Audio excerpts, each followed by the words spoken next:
소중한 나 무한 행복 시간입니다. 만나서 반갑습니다.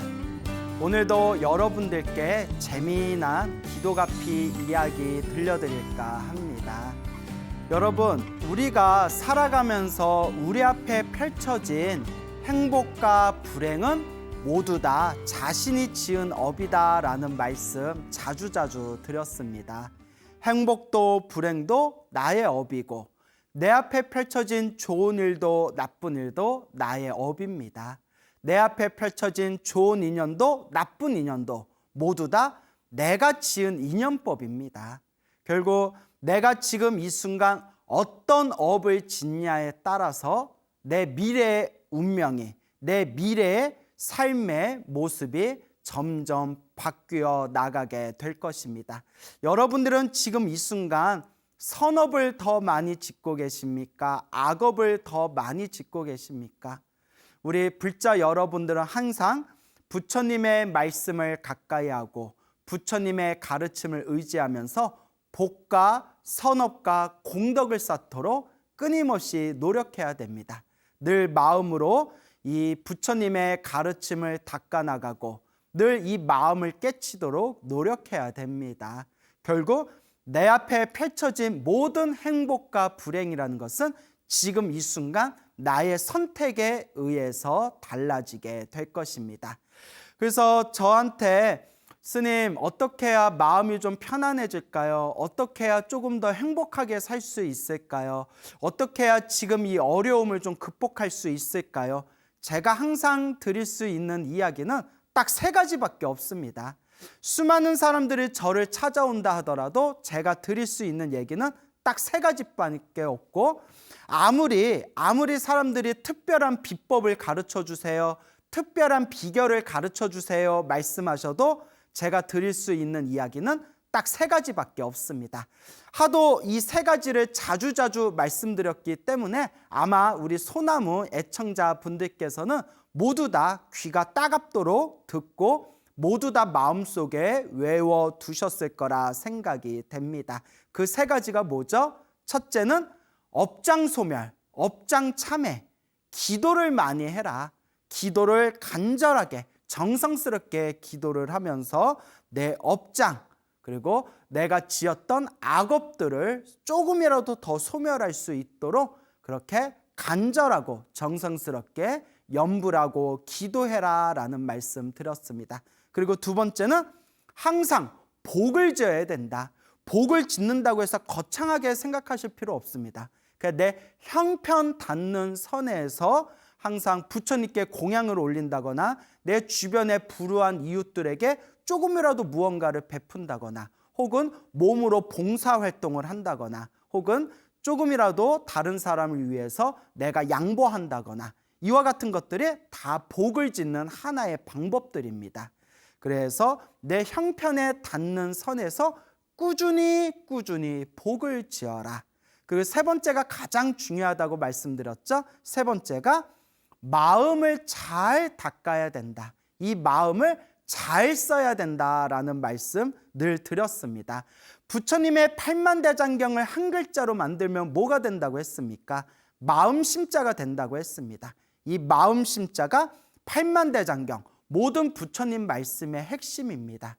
그래서 이 마음을 잘 쓰는 거, 이 마음을 잘 다스리는 거, 이 마음을 우리가 깨치는 거, 이것이 불법의 가장 중요한 핵심입니다. 그래서 누구든지 항상 정성스럽고 간절하게 기도하고 그리고 내 형편에 닿는 선에서 꾸준하게 복을 짓고 그리고 평상시에 이 마음을 잘 쓰는 것을 꾸준히 1년, 2년, 3년, 5년 꾸준히 닦아 나간다면 분명히 여러분들의 삶이 편안해지고 안정돼지고 점점 여러분들의 삶이 이렇게 안락하게 변하게 될 것이다 라는 것을 스스로 느끼고 스스로 체험하시게 될 겁니다. 실제로 저와 인연이 있는 많은 불자님들께서 제가 이 가르쳐드린 3가지 방법을 꾸준히 닦으신 불자분들이 정말 효과를 보았다. 정말 놀라운 가피를 얻었다. 정말 자기 인생이 변화되는 정말 크나큰 체험을 하게 되었다. 이런 많은 불자님들의 실제 경험담을 제가 아주 귀가 아프도록 많이 들었습니다. 그러니까 의심하지 마시고 그냥 꾸준히 닦을 뿐입니다.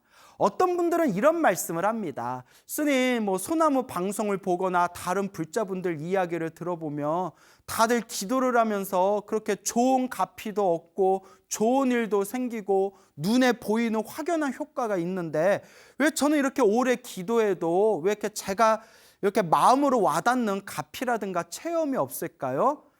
그런 집착부터 내려놔야 됩니다. 제가 늘 불자님들께 말씀드리죠. 그나마 전생에 복을 많이 지은 사람들은 이번 생에 기도를 조금만 해도 효과를 빨리 보고, 전생에 복 짓지 않고 박복하게 살았던 사람들은 이번 생에 기도를 많이 해도 효과가 좀 더디게 일어난다. 하지만 효과를 빨리 보던 효과를 더디게 보던 지금 이 순간 내가 닦고 있는 이 공덕은 반드시 내 마음속에 차곡차곡 그 선업과 공덕의 힘이 쌓이고 있는 것이다. 남하고 비교할 필요 없습니다. 그냥 내가 묵묵히 닦아나갈 뿐입니다. 그리고 소나무 우리 불자분들을 통해서 제가 항상 늘 누누이 말씀드리는 게, 기도하고 공덕을 쌓으면서 나쁜 일이 생기는 것은 내가 받아야 할 큰 업보를 지금 작게 받고 있는 것이다 라는 말씀 자주 드렸습니다. 그러면서 여러분들 기도하면서 신행생활하면서 중간중간 고비가 온다 하더라도 절대 이렇게 흔들리지 마시고 그 고비에 마음이 무너지지 마시고, 내가 크게 받아야 할 업보를 지금 작게 받으면서 소멸하고 있는 것이구나 라는 믿음을 갖추시기 바랍니다. 어느 소나무 아주 독실한 애청자분께서 직접 저에게 전해주신 이야기입니다. 지금 인천에서 식당을 하고 계시는 보살님이세요. 저 인천에서 이제 돈가스 식당을 하고 계시는 보살님이신데요. 저 출가기 전에 어렸을 때 아버지 따라서 돈가스 엄청 많이 먹었는데, 그렇죠. 여러분 돈가스 좋아하세요? 자, 어쨌거나 이 인천에서 돈가스 하시고 계시는 요 불자님, 보살님께서 당신께서 인천에 오시기 전에 양산에서 살고 계셨대요. 이 양산에서 살고 계셨는데 남편분께서, 사랑하는 남편분께서 젊은 나이에 좀 일찍 세상을 떠나셨대요. 갑작스럽게 젊은 나이에 세상을 떠난 그 남편을 그리워하는 그 슬픔 때문에 완전 한동안 술에 쩔어서 사셨대요. 그러니까 마음이 막 공허하고 막 허한 거잖아요. 그래서 선후배랑 친구들이랑 매일매일 그렇게 술판을 벌이셨대요. 매일매일 그렇게 술로 밤을 지새우던 그런 한동안의 나날의 시간들을 보내셨는데, 말 그대로 이제 술에 완전히 쩔어서 산 거죠. 그러다가 어느 날 무슨 일이 있어가지고 이렇게 아는 집 방앗간을 갔대요. 방앗간을 갔는데 방앗간에서 이렇게 일을 보고 있는데 방앗간 이렇게 한 구석에 금강경 책이 이렇게 놓여져 있더래요. 금강경. 그래서 이거 부처님 경전이네. 이거 왜 여기 있어? 이러니까 그 방앗간 주인 되시는 분께서 나 요새 절에 다니면서 금강경 사경기도 하잖아. 이렇게 이야기를 하더래요. 금강경 사경기도 하거든. 되게 좋아. 그거 하니까 너무 좋네. 마음도 편안하고 너무 좋아. 근데 요 보살님이 금강경 사경이란 말에 갑자기 가슴이 이렇게 울렁거리시더래요. 이게 인연법이에요, 여러분. 인연법이에요. 이것도 그 보살님이 전생에 지어놓은 복과 성근이 있으니까 마음이 뭐가 딱 하고 와닿는 거지, 전생에 복 없는 사람들, 착한 뿌리를 심어놓은 게 없는 사람들은 이거 뭐야? 금강경이야. 그래? 그리고 그게 끝나는 거예요. 아니죠. 아예 금강경 책이 있든 없든 그게 아예 눈에 보이지도 않아요. 그런데 우리가 이번 생에 정말 우연이라 하더라도 불법을 만날 수 있었고, 우리가 정말 우연이라 하더라도 불법을 만나서 우리가 이렇게 수행을 할 수 있고 기도를 할 수 있고 공덕을 쌓을 수 있다는 것은 그나마 우리가 전생에 지어놓은 복의 힘이 있기 때문에, 성근, 착한 뿌리의 힘이 있기 때문에, 선업의 힘이 있기 때문에 우리를 이와 같이 공덕의 길로 이끌어 주는 겁니다. 그래서 제가 가장 좋아하는 구절 있지 않습니까? 사람으로 태어나기 어렵고 불법을 만나기 어렵다. 사람으로 태어나 불법을 만났지만 평생 동안 마음이 흔들리지 않고 꾸준하게 올바르게 불법을 닦을 수 있는 것은 정말 크나큰 성근과 공덕과 선업의 힘입니다. 그러니까 항상 우리 불자 여러분 마음속에 항상 되새기셔야 됩니다. 과거 전생에 내가 어떤 복이 있어서 이번 생에 이렇게 사람으로 태어나, 과거 전생에 내가 어떤 선업이 있어서 이번 생에 이렇게 부처님 법을 만났단 말인가, 이렇게 마음으로 다행이다라는 마음이 있으셔야 됩니다. 정말 다행이다. 사람으로 태어나 다행이고 불법을 만나 다행이다. 이것을 초발심 자격문에서는 다행지심, 참으로 다행한 마음이다. 여러분은 스스로 정말 나는 불법을 만나 다행이다라는 그런 마음이 드십니까? 내가 불법을 만나 정말 다행이다라는 마음이 드신다면 여러분들은 부처님의 제자, 불제자, 불자다라고 스스로 말할 수 있는 자격이 있는 분들입니다. 그래서 우리 불자 여러분 늘 이번 생에 불법을 만나 다행이다, 이번 생에 부처님 가르침을 만나서 정말 다행이다라는 이 다행지심, 다행한 마음, 이 마음을 항상 마음속에 지니시기 바랍니다. 그래서 이 보살님이 전생에 한 가닥 성근이 있었는지 금강경 사경기도 하는데 마음에 뭐가 이렇게 딱 하고 와닿더래요. 그래서 어디서 하는데, 나도 할래, 언제 하는데, 며칠 날 하는데, 그렇게 이제 이야기를 해가지고 그 방앗간 분의, 그렇게 이제 방앗간 운영하시는 불자님의 그런 도움을 받아가지고 금강경 사경기도를 이제 시작하시게 됩니다. 그래서 그 당시, 지금도 하고 있는지는 모르겠는데 통도사, 양사남이 이제 양산 통도사라고 하잖아요. 이제 통도사에 가서 거기서 이제 불자님들이 뭐 일주일에 한두 번인가 이렇게 불자님들이 모여가지고 이렇게 스님의 지도를 받으면서 이렇게 하루에 몇 시간씩 금강경 사경을 이렇게 올렸답니다. 금강경 사경을 올렸는데 희한한 게 금강경을 사경하면서 정말 마음이 이렇게 편안해지더래요. 근데 여러분, 우리가 꼭 경전 사경이 아니더라도 필사라고 하잖아요. 요새 젊은 애들 사이에서 필사라는 그런 취미 활동이 늘고 있다 하더라고요. 필사가 좋은 책 속에 좋은 구절이라든가 좋은 시를 이렇게 노트에다가 한자 한자 베끼는 걸 필사라고 하거든요. 근데 필사를 하신 분들의 공통된 의견 중에 하나가 너무 매력이 있대요. 어떤 매력이에요 하면 쓰다 보면 마음이 편안해지고 이렇게 힐링이 되는 느낌이 든대. 힐링이 되는 느낌. 그러니까 꼭 경전을 베끼지 않더라도 무언가를 집중해서 그 순간만큼 내가 예쁘게 글씨를 써내려가는 것 자체가 그게 바로 나의 마음을 편안하게 안정시켜주는 역할이 있습니다. 근데 하물며 부처님의 심오한 가피가 담겨져 있는 부처님의 소중한 말씀을 우리가 필사, 사경을 한다면 얼마나 더 마음이 편안하고 얼마나 더 큰 가피를 받지 않을 수 있겠습니까? 그래서 이 보살님께서 금강경 사경기도를 시작했는데 한자 한자 베끼면서 마음이 편안해지는 게 느껴지더래요.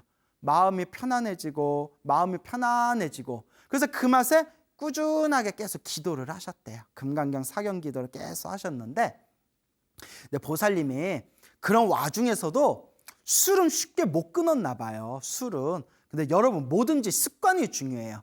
우리가 수행이라는 표현이 있잖아요. 수행하다라는 표현이 있지 않습니까? 우리가 수행이라는 단어의 어원을 찾아보면 이 수행이라는 단어에 이 습관들이다, 좋은 습관을 들이다, 몸과 마음을 훈련하다라는 뜻들이 포함되어 있답니다. 결국 수행이라는 것은 또 다른 의미의 습관이에요. 중생으로 살던 습관에서 이제 부처님의 모습으로 내 습관을 점점 아름답게 변화시켜가는 거예요. 그렇게 우리가 수행을 하면서 자꾸 좋은 습관을 들여야 됩니다. 그래서 우리가 계율이라고 할 때 계율의 계자가 산스크리트어로 신라라고 부르거든요. 신라의 뜻이 좋은 습관이란 뜻이 있다고 합니다.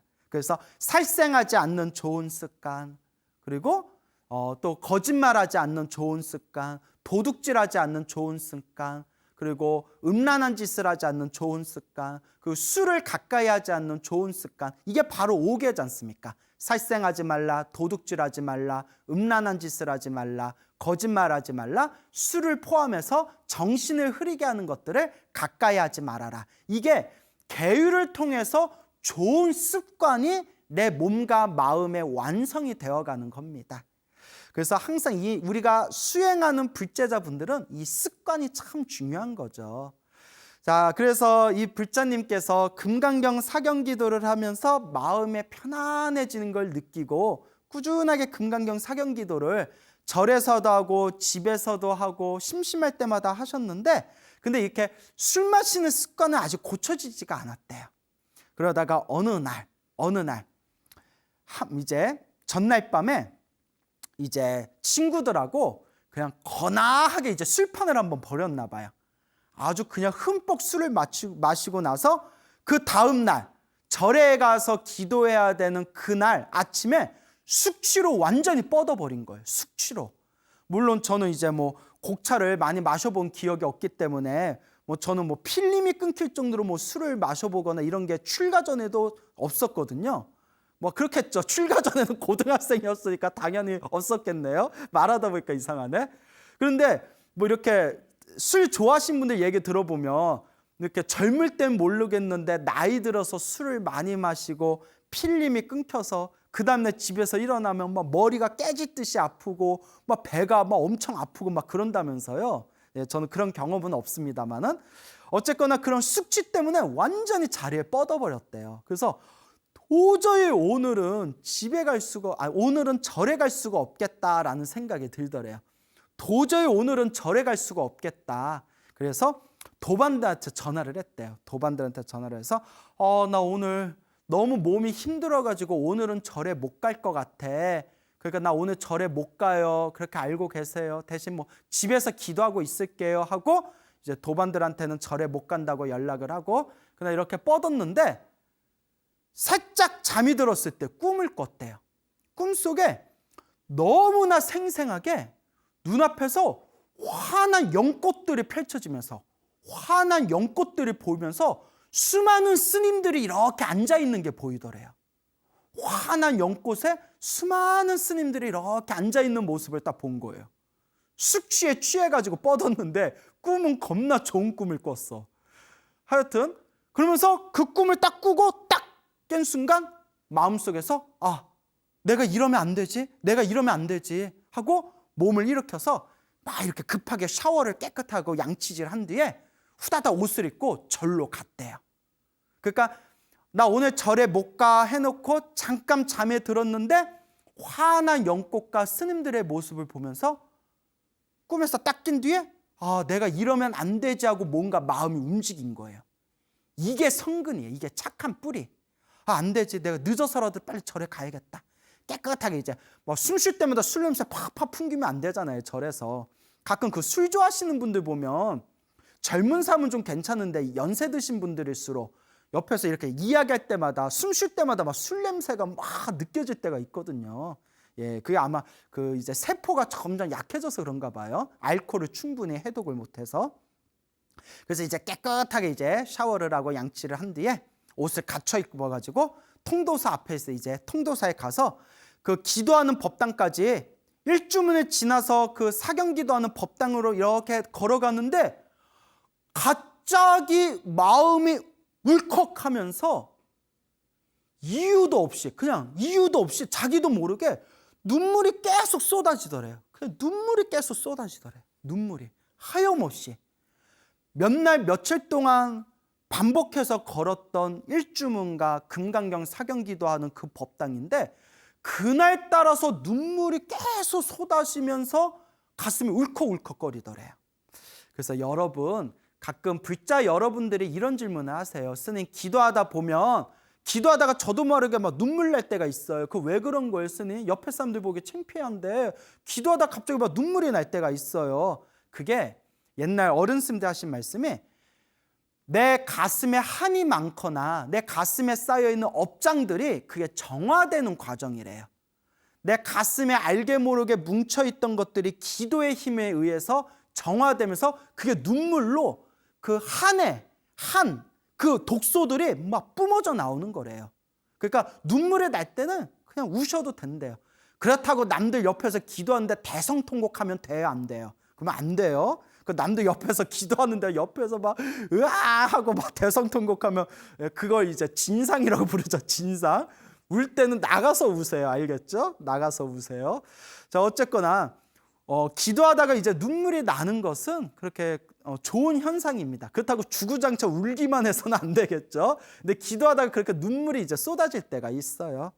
요 보살님이 그 일주문에서 금강경 기도하는 그 장소로 막 걸어가면서 막 이렇게 눈물이 막 쏟아지더래. 막 눈물이 이제 쏟아져서 그래서 자기가 늦게 도착했기 때문에 이제 법당에 이제 뒤에 살그머니 앉았는데 그날따라 스님께서 지도법사 스님께서 법문을 하고 계시더래요.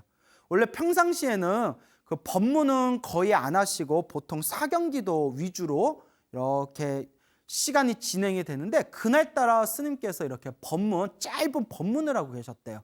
근데 이렇게 법문을 하시다가 기도를 많이 하는, 기도를 열심히 하는 불자들은 술을 가까이 하면 안 된다. 또 이런 법문을 하시더래요. 순간 뜨끔할 거 아니에요. 내 얘기하나? 내 얘기하는 건가? 근데 여러분 이런 경우가 있어요. 저 같은 경우에도 이렇게 사람들한테 법문을 하다 보면 사람들이 다들 뭐라고 하냐면 스님 제 얘기하는 것 같아요 이러시더라고요. 경상도에 계신 분도 자기 얘기하는 것 같다 그러고 전라도에 계신 불자님도 자기 얘기한 것 같다 그러고 하다못해 저기 제주도에 계신 분도 자기 얘기하는 거 아니냐고 그러더라고요. 아니에요. 이게 왜 그러냐면 중생들 사는 게 비슷해서 그래요. 중생들 사는 게 비슷해서 저는 저 사람 이야기한 게 아닌데 스스로가 찔리는 거예요. 어머 내 얘기하는 건가? 그게 아니라 원래 우리 중생들 살아가는 게 원래 모습이 비슷비슷해서 그렇습니다. 그러니까 그 스님께서 그 금강경 기도에 모이신 분들한테 이렇게 짧게 법문하실 때 그 술을 많이 마시면 안 된다. 술을 가까이 해서는 안 된다라는 법문을 하는데 그게 딱 자기 얘기하는 것처럼 딱 꽂히더래요. 그래서 그 법문을 듣고 그래 내가 앞으로 기도를 더 열심히 하자. 이제 술은 가까이 하지 말자라고 그게 마음에 다짐을 하고 그날 이후로 술을 딱 끊었대요. 그날 이후로 술을 2번인가 3번 정도 어쩔 수 없이 조금 더 마시고 하여튼 그날 이후로 거의 술을 딱 끊어서 지금은 거의 술을 입에도 안 대신다고 하더라고요.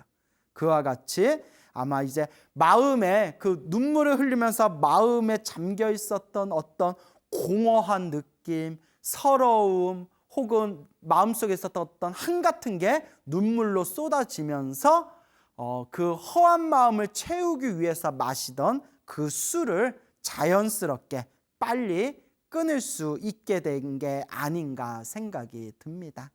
그래서 이 보살님께서 그 후로도 이제 열심히 이제 기도를 하셨고 그래서 지금은 인천에서 이렇게 식당을 운영하면서도 기도를 하시는데 지금까지 너무나 부처님의 소중한 가피를 받아가지고 그저 부처님께 감사드리는 마음으로 항상 기도를 하신대요. 그러면서 말로 다 표현할 수 없을 정도로 너무 많은 가피를 받으셨대요.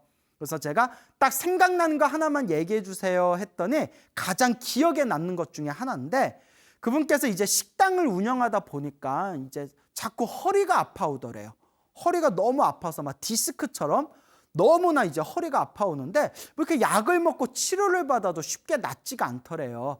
근데 여러분 원래 이렇게 육체 노동하다가 생긴 관절이나 이런 허리나 무릎의 그 통증은 일을 좀 쉬어야 된대요. 자꾸 관절을 움직이다 보니까 이게 나을 새가 없이 자꾸 아파오는 거거든요. 근데 사실 밖에서 그렇게 생업으로 일하시는 분들이 몸이 조금 아프다고 어떻게 일일이 다 쉴 수가 있겠어요. 그래서 보살님께서 허리가 너무 아팠는데 그런 와중에서도 꾸준하게 항상 매일매일 기도를 하셨대요.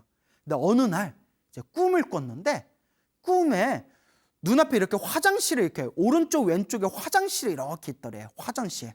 변기가 있는 화장실이 있는데 그 화장실에 아주 잘생긴 귀공자처럼 생긴 스님이, 아주 잘생긴 귀공자 같은 스님이 딱 꿈속에 나타나더래요.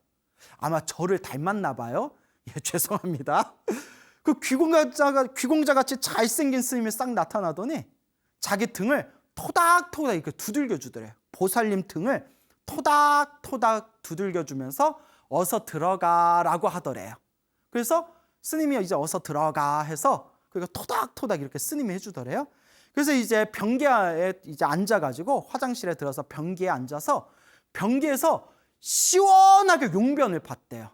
꿈에서도 시원하게 이제 용변을 봤는데, 그 시원하게 용변을 보고 나서 꿈에서 딱 깼는데, 이미 뭐 소나무 많이 보신 분들은 이 패턴이 있잖아요. 예? 그 꿈을 꾸고 나서 허리에 아픈 허리 통증이 그날 이후로 흔적도 없이 사라졌대요. 그래서 하도 이런 이야기를 많이 들려드려서 이제 여러분들 별로 신기한 느낌도 안 들 거예요. 너무나 그 허리가 아팠던 시절에 그 꿈속에서 화장실이 보이고 아주 귀공자처럼 스님이 나타나셔서 귀공자처럼 생긴 스님이 등을 토닥토닥 두들겨주면서 어서 들어가 해서 화장실에 들어가서 변기에서 시원하게 이렇게 용변을 보고 난 뒤에 그 허리 아픈 통증이 그날 이후로 흔적도 없이 사라졌다고 합니다.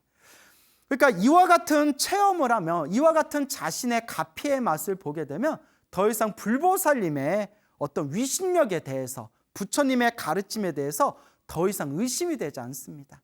그래서 이 이야기를 해주신 그 인천의 그 보살님께서도 하시는 말씀이, 자기가 실제로 이런 체험을 하고 자기가 실제로 이런 경험을 했더니 소나무에 나오는 그 수많은 불자님들의 이야기가 하나도 의심이 안 된다는 거예요. 이런 이야기를 평소에 불자님들이 많이 하십니다. 내가 체험하니까, 내가 체험을 하고 나니까 소나무에 나왔던 그 신비한 이야기들이 하나도 의심이 되지 않더라. 정말 불보살 가피가 있더라. 그래서 이와 같이 우리는 꾸준하게 부처님의 가르침을 공부하고 꾸준하게 부처님의 법을 기도하면서 이 마음속에 우리의 믿음과 우리의 신심이 그렇게 솟구치게 되는 겁니다. 그래서 지금도 이 불자님께서 부처님의 은혜를 갚는 마음으로 지금도 꾸준히 열심히 기도하고 계신다고 합니다.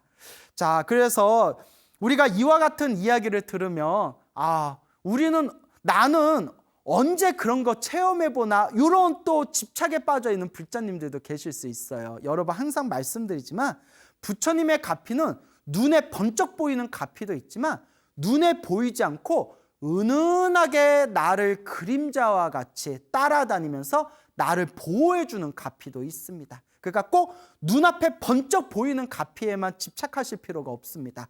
여러분들이 지금 이 순간 한 번이라도 염불하고, 여러분들이 지금 이 순간 한 번이라도 간절하게 기도한 그 지금 이 순간에 이미 은은한 그림자와 같은 가피가 우리를 따라다니면서 우리를 알게 모르게 보호를 해주는 겁니다.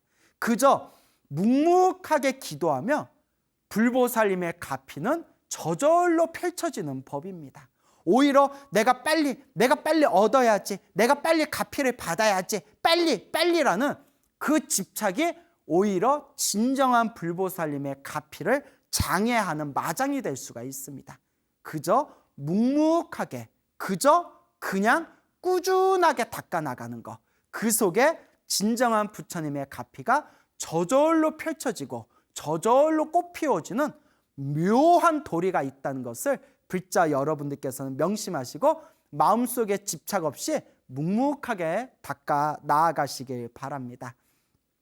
저와 친분이 깊으신 어느 불자님이 계십니다. 어느 보살님이 계시는데 평상시에 이제 그 소나무를 많이 보시고, 그리고 이 소나무 프로그램을 통해서 지금 진정한 불자로 거듭나시고 매일매일 열심히 기도를 하고 계시는 그런 소나무 광팬이신 그런 보살님이 계시는데요.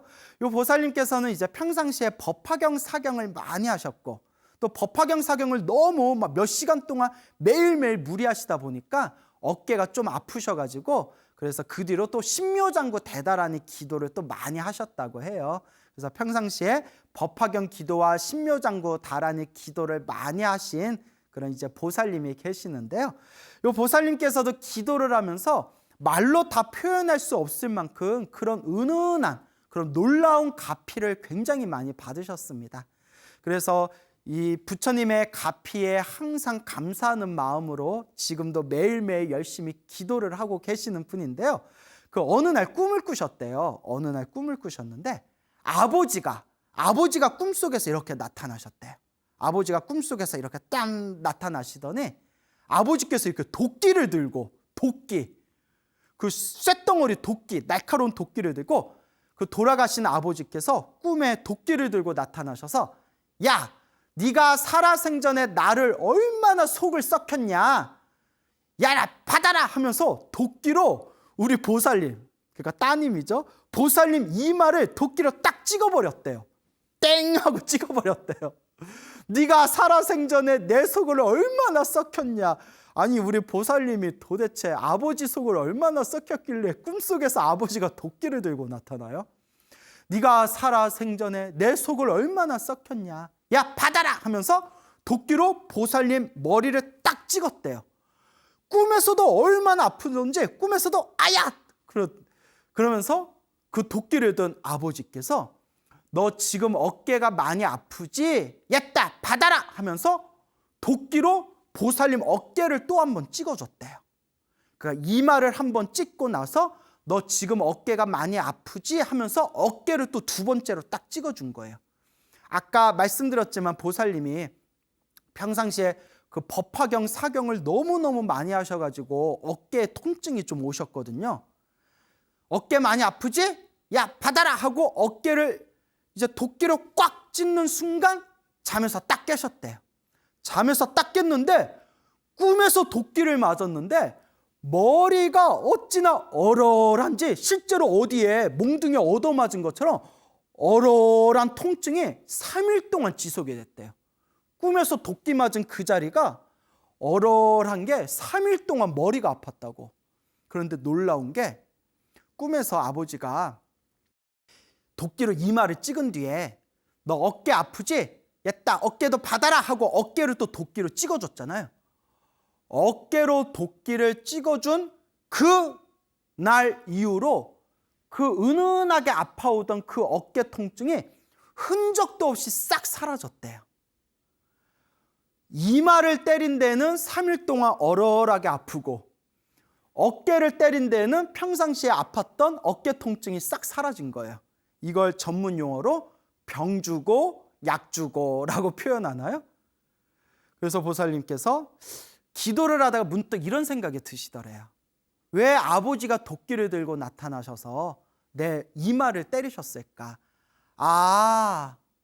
살아생전에 아버지 속을 많이 썩혔던 아버지와의 그 업장, 아버지와의 그 업보의 빚을 내가 부처님께 기도를 열심히 해서 그 아버지의 빚을 내가 꿈속에서 도끼로 그 빚을 갚았구나라는 생각이 드시더랍니다. 그리고 내가 또 기도 열심히 한다고 기도하다가 아픈 어깨를 도끼로 또 찍어줘서 이 어깨 아픈 그런 통증이 흔적도 없이 사라지셨다고 합니다. 이러한 이야기들을 들으면 정말 놀랍지 않을 수가 없습니다. 그러니까 여러분 힘들고 괴롭고 답답할 때 제가 드릴 수 있는 얘기는 딱 3가지밖에 없습니다. 기도하세요. 무슨 기도하든 상관없습니다. 모든 부처님과 모든 보살님들의 에너지는 결국 하나로 흐릅니다. 어떤 기도를 하든 하나라도 꾸준히 간절히 정성스럽게 부처님께 기도하고 부처님께 기도하는 겁니다. 기도하면서 그냥 기도만 하는 것 같고는 안 됩니다. 제가 평상시에 소나무에서도 말씀드렸던 내용인데 나 혼자만 기도해서 나 혼자 이렇게 기도해서 갚이 받아야지 하는 사람보다는 기도하면서 주변에 복을 많이 짓는 분들이 기도 갚이를 훨씬 더 빨리 받습니다. 왜냐? 나 혼자서 아무하고도 섞이지 않고 그냥 나 혼자서 나 혼자의 이익을 위해서 기도하는 분들은 이미 내 마음에 깍쟁이 마음, 나 혼자만 누리고자 하는 마음, 나 혼자만 이익을 보고자 하는 그런 조그만 종지기 같은 조그만 얄팍한 마음으로 기도하기 때문에 기도가피가 빨리 오질 않습니다.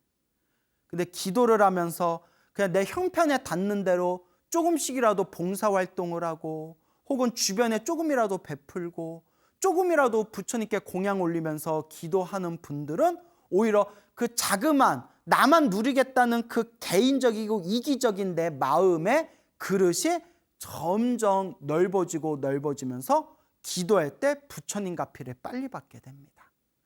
저와 그 친분이 있는 젊은 청년 불자가 있어요.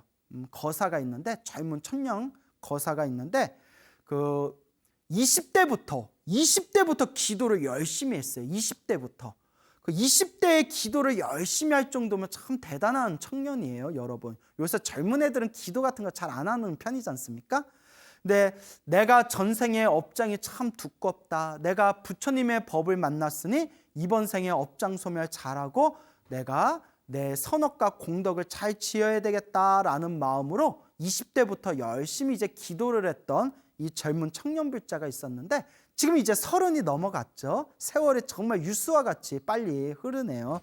근데 이 청년 불자가 하는 얘기가 자기가 이제 기도를 하면서 점점 자기가 마음이 편안해지고 정말 부처님의 큰 가피를 받고 있다는 게 느껴지더랍니다.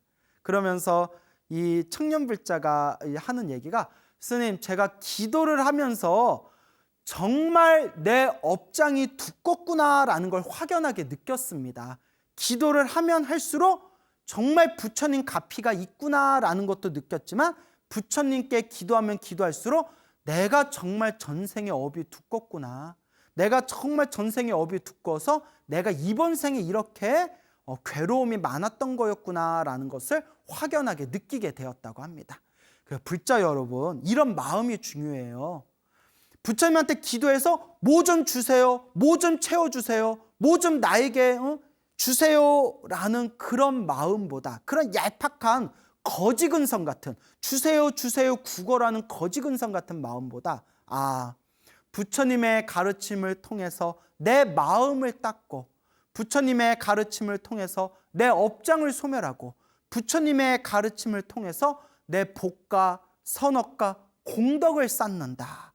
이와 같이 묵묵하게 닦으면 부처님의 가피와 소원 성취는 저절로 펼쳐지게 되는 겁니다. 근데 그지근성으로 주세요 주세요 안 주면 삐질 거예요 이런 마음으로 기도하는 그 얄팍한 마음에 과연 부처님의 진정한 가피가 들어올 수 있겠느냐라는 것을 우리는 진지하게 고민해 봐야 됩니다. 그래서 마음은 깨끗하고 깨끗한 마음을 가지고 기도할수록 은은한 가피, 부처님의 진정한 가피가 우리와 함께 하신다라는 이 마음의 깨끗함에 대해서 한번 진지하게 되새겨 보시길 바랍니다. 그래서 이 청년불자가 저한테 한 이야기가 있습니다. 스님 말씀이 맞는 것 같아요. 그냥 절에서 혼자 기도하고 집에서 혼자 기도하면서 그냥 기도만 할 때와 기도하면서 내 형편껏 얼마라도 베풀고 공양 올리고 조금이라도 봉사하고 무언가 내가 가지고 있는 걸 베풀어서 복을 지으면서 기도했더니 그냥 나 혼자서 그냥 기도할 때와 복을 쌓으면서 기도할 때 확연하게 차이가 나는 것을, 하늘과 땅만큼 차이가 나는 것을 제가 분명하게 느꼈습니다라는 말씀을 그 청년 불자가 저에게 직접 이야기를 하더라고요. 이런 이야기는 다 옛날 큰 스님들께서 하신 말씀입니다. 그냥 부처님한테 부처님 나 좀 도와주세요 할 때의 기도와 내가 비록 가진 것이 없더라도 조금이라도 그냥 내 형편껏 공양 올리고 주변에 조금이라도 좋은 마음으로 베풀면서 기도할 때 그 가피를 받는 에너지가 확연하게 차이가 난다고 합니다. 왜 그럴까요? Give and take입니다. 오랜만에 영어 나왔어요. 영어. 불교는 인과 업보지 않습니까? 인과법. 내가 뿌린 대로 내가 거두는 거지 않습니까? 기도를 하면서 내 업은 점점 내 업장은 소멸하는 거고 내 업장이 소멸하면서 내가 남들을 위해서 베푼 것이 나에게 몇 배로 돌아오게 되는 겁니다. 그런데 남에게 베풀지도 않고 나 잘되게 해주세요, 나 잘되게 해주세요 라는 그런 얄팍한 마음에는 반드시 가피의 한계가 있다는 겁니다. 그래서 제가 주변 분들한테 항상 드리는 이야기가, 여러분, 기도는 기본이고, 기도는 그냥 기본 옵션이고, 오늘 자꾸 영어가 나오네요. 기도는 기본 옵션이고, 기도를 바탕으로 해서 항상 복을 짓고 선업을 짓고 조금씩이라도 좋은 공덕을 쌓아야 됩니다 라고 자주자주 말씀을 드리는 겁니다. 그렇기 때문에 우리가 불교 신자들한테 부처님 오신 날 연등달 때 적어도 다른 절, 삼사라고 하죠.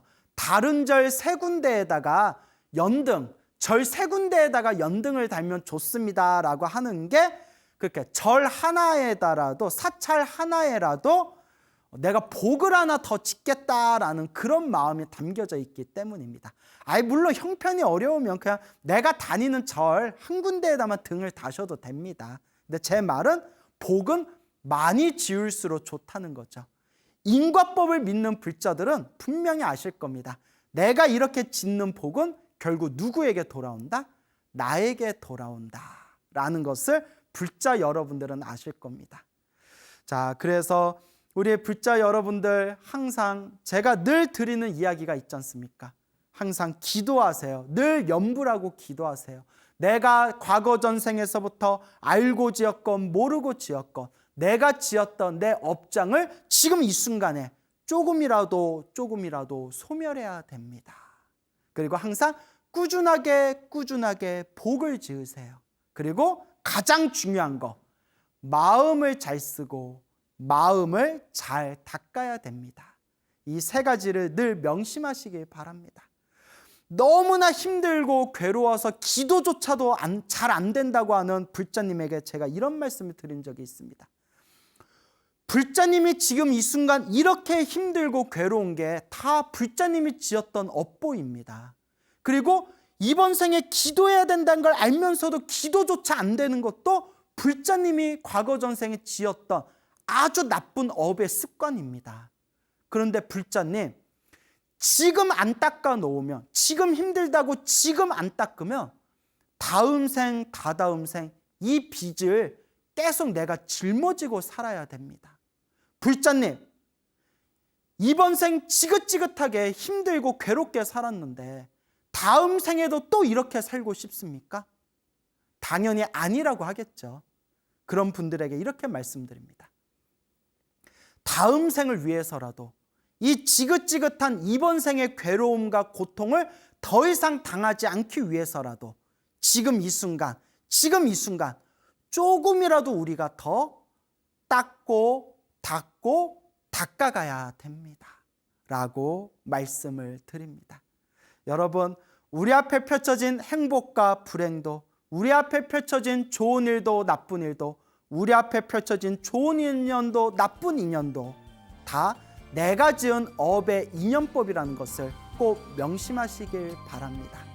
여러분, 행복해지고 싶습니까? 행복한 삶을 창조하고 싶습니까? 복을 지으십시오. 선업을 지으십시오. 공덕을 쌓으십시오. 복과 선업과 공덕의 힘이 여러분들을 진정한 행복의 길로 이끌어 줄 것입니다. 여러분, 성불하십시오.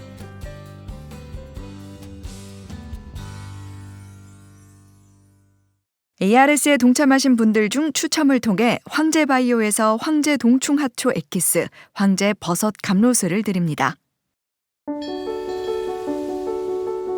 사찰로 들어서면 마음이 포근해집니다. 힘들었던 기억은 내려놓고 나를 찾는 시간을 가져봅니다. 나를 위한 행복여행 템플스테이로 당신을 초대합니다.